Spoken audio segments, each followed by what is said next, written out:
الموقف الطريف اللي حصل ما بينك وما بين رمضان على المسرح مهرجان القاهرة للدراما، هل ده هاني رمزي ولا لا؟ وكنت اتمنى الاستاذ هاني رمزي بس يقول محمد رمضان مش رمضان. خد ضجة على السوشيال ميديا، فعشان كده انا سألت حضرتك هل ده هاني رمزي؟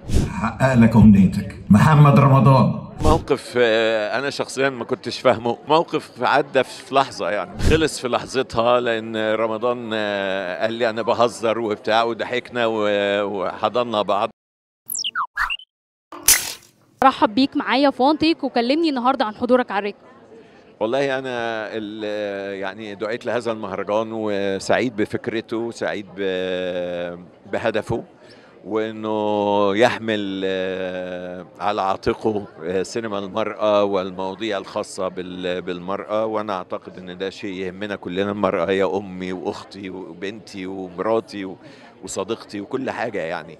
ففعلا يعني طبعا حاليا الدولة وكل العالم العربي والخليج وضع المرأة في مكان طليق بيها، لكن مشاكل وقضايا المرأة عديدة وبتتجدد مع مرور الزمن ومع تغيرات الأحداث والحاجات دي كلها. أعتقد أن الفن بيبقى له دور. في أعمال كتيرة موجودة في سيزون 2023 بتدعم المرأة وقضايا المرأة، إيه العمل اللي لفت نظر هاني رمزي؟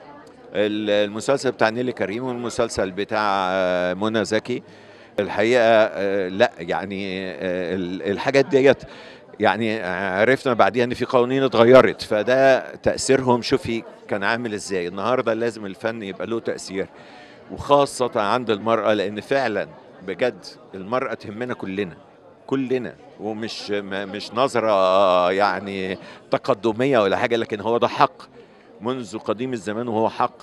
ولازم فعلا ان مشاكل المرأة يعني احنا نهتم بيها، سواء كفنانين رجال او فنانات، مش لازم الستات بس، لا احنا كمان لينا دور يعني. وكنت اتمنى الاستاذ هاني رمزي بس يقول محمد رمضان مش رمضان. حقق لك امنيتك محمد رمضان. الموقف الطريف اللي حصل ما بينك وما بين رمضان على المسرح مهرجان القاهرة للدراما، هل ده هاني رمزي ولا لا؟ لا موقف انا شخصيا ما كنتش فاهمه، خلص في لحظتها، لان رمضان قال لي انا بهزر وبتاع وضحكنا وحضنا بعض. موقف عدى في لحظة يعني. خد ضجة على السوشيال ميديا، فعشان كده انا سألت حضرتك هل ده هاني رمزي؟ ده كان ردي، ده كان سؤالي يعني. لو كنت شفتوا المشهد نفسه هتلاقي فيه احضان وبوس في الاخر، فخلص الموضوع خلص يعني. ميرسي لك يا استاذ. شكرا ليك يا فندم.